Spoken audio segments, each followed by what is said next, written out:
ಕೇಂದ್ರ ಗಾಜಾ ಪಟ್ಟಿಯಲ್ಲಿರುವ ದೀರ್ ಅಲಾ ಬಲಾಹನ್ನ ನಿವಾಸಿಗಳ ಸ್ಥಳಾಂತರಕ್ಕೆ ಇಸ್ರೇಲ್ ನೀಡಿರುವ ಹೊಸ ಆದೇಶವು ಗಾಜಾದಲ್ಲಿ ನೆರವು ಕಾರ್ಯಾಚರಣೆಗೆ ಅಡ್ಡಿಯಾಗಿದೆ ಎಂದು ವಿಶ್ವಸಂಸ್ಥೆಯ ಹಿರಿಯ ಅಧಿಕಾರಿ ಹೇಳಿದ್ದಾರೆ.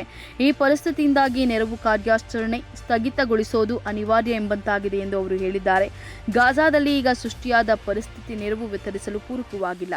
ಮೇ ತಿಂಗಳಲ್ಲಿ ದಕ್ಷಿಣ ಗಾಜಾದ ರಫಾ ನಗರದಿಂದ ಸ್ಥಳಾಂತರಗೊಳ್ಳುವಂತೆ ಇಸ್ರೇಲ್ ನೀಡಿದ ಆದೇಶದಿಂದಾಗಿ ಗಾಜಾ ಪಟ್ಟಿಯಲ್ಲಿ ತನ್ನ ಮುಖ್ಯ ಕಾರ್ಯಾಚರಣೆಗಳನ್ನು ಮತ್ತು ಹೆಚ್ಚಿನ ಸಿಬ್ಬಂದಿಯನ್ನ ದೀರ್ ಅಲಾ ಬಲಾಹ್ಗೆ ಸ್ಥಳಾಂತರಿಸಲಾಗಿತ್ತು. ಈಗ ಇಲ್ಲಿಂದಲೂ ಸ್ಥಳಾಂತರಗೊಳ್ಳಲು ಹೇಳಿದರೆ ನಾವು ಎಲ್ಲಿಗೆ ತೆರಳಬೇಕು ಎಂದು ತಿಳಿತಾ ಇಲ್ಲ. ಸ್ಥಳಾಂತರಗೊಳ್ಳಲು ಹೆಚ್ಚಿನ ಸಮಯಾವಕಾಶವೂ ಇಲ್ಲದ ಕಾರಣ ನಮ್ಮ ಉಪಕರಣಗಳು ಬಾಕಿ ಉಳಿದಿವೆ ಎಂದು ಅವರು ಹೇಳಿದ್ದಾರೆ. ಆದರೆ ನಾವು ಗಾಜಾವನ್ನ ತೊರೆಯೋದಿಲ್ಲ, ಯಾಕಂದ್ರೆ ಅಲ್ಲಿನ ಜನರಿಗೆ ನಾವು ಅಲ್ಲಿರುವ ಅಗತ್ಯವಿದೆ. ವಿಶ್ವಸಂಸ್ಥೆ ಸಿಬ್ಬಂದಿಯ ಸುರಕ್ಷತೆ ಮತ್ತು ಭದ್ರತೆಯ ಅಗತ್ಯದೊಂದಿಗೆ ಜನ ಸಮುದಾಯದ ಅಗತ್ಯವನ್ನ ಸಮತೋಲನಗೊಳಿಸಲು ನಾವು ಪ್ರಯತ್ನಿಸುತ್ತಿದ್ದೇವೆ ಅಂತ ಹೇಳಿ ವಿಶ್ವಸಂಸ್ಥೆಯ ಅಧಿಕಾರಿ ಹೇಳಿದ್ದಾರೆ.